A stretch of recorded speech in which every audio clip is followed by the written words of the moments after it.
그야말로 개박살 났다는 표현이 딱 맞는 국민의힘답게 이번 대선도 결국 네거티브로 대충 때우려는 것 같습니다. 그런데 현 국힘 비대위원장 김용태가 마음이 급했는지 네거티브를 하다 의원직을 박탈당할 상황에 놓였습니다. 오늘 민주당이 이재명 후보의 커피 원가 120원 발언을 가지고 이재명 후보가 하지도 않은 말을 덧붙여 네거티브를 펼친 김용태를 고발하겠다고 밝혔습니다. 참고로 김용태는 오늘 페이스북에 커피 원가가 120원인데 너무 비싸게 판다고 심지어 큰 따옴표까지 쓰며 이재명 후보가 카페 자영업자들을 향해 폭리를 취하는 장사꾼 취급을 했다고 주장했는데, 당연히 이재명 후보는 너무 비싸게 판다고 말한 적도 없고 맥락도 그런 맥락이 아니었습니다. 이에 이건태 선대위 법률 대변인은 오늘 브리핑을 통해 김 비대위원장의 페이스북 글은 명백히 후보자의 낙선을 목적으로 한 허위사실 공표라 밝혔고, 이 후보는 자영업자가 커피를 너무 비싸게 판다는 말을 한 사실이 없다며 이 후보의 발언은 국민의 계곡 이용권을 보장하면서도 거기서 장사하는 분들의 생계를 보장해주기 위해 최선을 다했다는 취지라고 설명했습니다. 일단 2-3일 만에 6만 8천 페이지의 기록을 독파하는 대법관들은 이를 어떻게 볼지 모르겠지만 정예능 같은 일반인 입장에선 김용태가 큰 따옴표까지 써서 없는 말을 붙인 걸 보아 이는 이건태 대변인 말처럼 허위사실 공표가 맞다고 생각이 드는 부분입니다.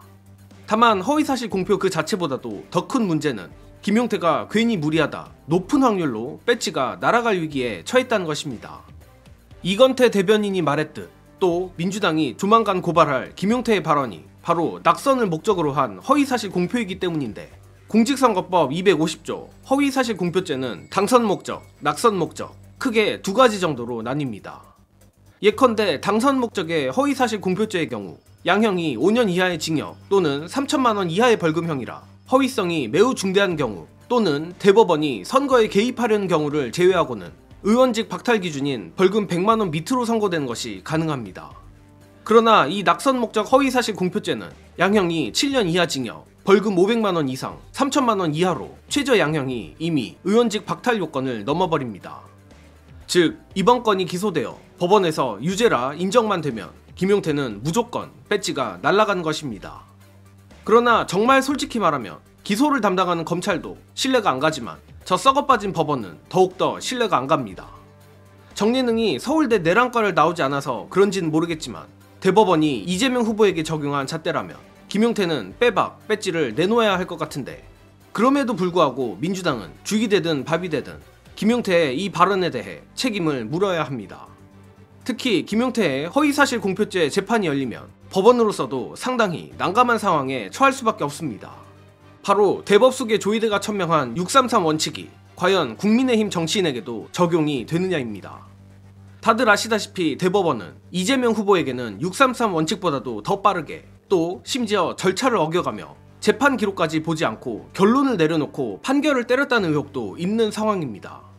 그런 상황에서 법원이 김용태에게도 633 원칙을 적용하냐 안 하냐를 통해 1차적으로 법원이 얼마나 썩었는지 확인할 수 있습니다. 그리고 그 다음이 재밌는 부분인데, 예컨대 김용태가 유죄를 받아 1년 내로 국회의원 배지를 박탈당하는 게 가장 바람직하다고 보나 만에 하나 대법이 최종 무죄를 준다고 하면 그것도 그거대로 상황이 심각해질 수밖에 없습니다. 단순히 정예능이 이재명 후보와 민주당을 지지해서가 아니라 같은 허위사실 공표죄라도 아주 잘 쳐줘봐야 다소 과장이 있는 발언과 명백히 하지도 않은 발언을 가지고 왜곡하여 비난하는 것 중에 어떤 것이 더 중한 죄인지는 너무나 자명한 것입니다. 따라서 어떤 결과가 나오던 국힘이든 법원이든 누구 하나는 난처한 상황에 처할 수밖에 없습니다. 정리하자면 김용태의 발언은 이재명 후보에게 들이댄 잣대로 보면 무조건 의원직 박탈형이 맞지만 저 썩어빠진 검찰이나 법원의 행태를 보건대 무죄가 나올 가능성도 상당하고, 무죄가 나와도 법원에 대한 신뢰가 더 흔들리는 결과가 나올 거라는 겁니다. 물론 그 전에 기소 자체를 안 해버리면 그 독박은 검찰이 뒤집어 쓰게 될 것이라 확신합니다. 자, 아무튼 김용태가 괜히 오버하다가 크게 낭패를 보게 생겼습니다. 애초에 김용태는 총알바지 비대위원장이나 다름없는지라 선거가 끝난 후에도 국민의힘이 도와주지 않고 결국 독박을 쓸 것으로 보이는데, 그런 만큼 남은 선거 기간 동안 자중하기는커녕 더욱 무리를 하지 않을까 예상해봅니다. 특히 어떻게든 자신의 입지를 올리려면 승리는 고사하고 격차라도 줄여야 할 텐데, 그렇기에 김용태 딴에는 더욱 이준석 단일화 등의 잔기술 이벤트에 열을 올리지 않을까 싶습니다. 게다가 윤석열이 어찌어찌 탈당을 해버린 이상 이준석에게도 단일화 압박이 점점 가해질 것으로 보는데 확률은 높지 않지만 이 단일화 양두구육도 민주진영의 압도적 승리를 위해 김을 빼기는 빼야 한다고 생각합니다. 끝으로 이번 대선 저들의 마지막 개고기 쇼 단일화에 대한 영상 안내드리며 이번 소식은 여기서 마칩니다.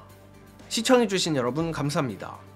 위험 요소 딱 하나 남아있습니다. 실현 가능성은 없습니다. 그러나 저는 김 빼고 없애버려야 된다고 봅니다. 이준석과 김문수의 단일화인데요. 이준석에게는 단일화의 조건이 존재합니다. 첫 번째, 단일화에서 이길 가능성이 존재해야지 이준석은 단일화해 줍니다. 여기에 꼬리를 무르는 조건이 또 발생합니다. 국민의힘이 윤석열과 절연하고 중도화 전략을 써야 됩니다. 그러면 명분상으로 이준석이 단일화를 거부할 수가 없습니다. 두 번째, 선거 구도의 변화입니다. 만약에 김문수 지지율이 40% 이상으로 올라옵니다. 그러면은 이준석 지지율이 떨어집니다. 그러면서 이준석에게 레거시 언론 등이 단일화 압박을 엄청나게 세게 할 겁니다. 이 두 상황이 만들어지면 단일화의 위험 요인이 갑자기 현실화됩니다. 이 상황을 막아야 됩니다. 그럼 어떻게 막느냐? 첫 번째, 여론조사 전화 열심히 받아주셔야 됩니다, 여러분. 두 번째, 영남에 있는 지인들에게 전화해 주세요. 영남에서 올라가면은 저쪽이 포기하게 됩니다. 그런 상황을 빨리 만들어내야 됩니다. 아마 기후일 뿐입니다. 그럼에도 불구하고 0.01%의 가능성이 있는 곳에 대못을 박자라는 차원에서 이 말씀을 드렸던 겁니다.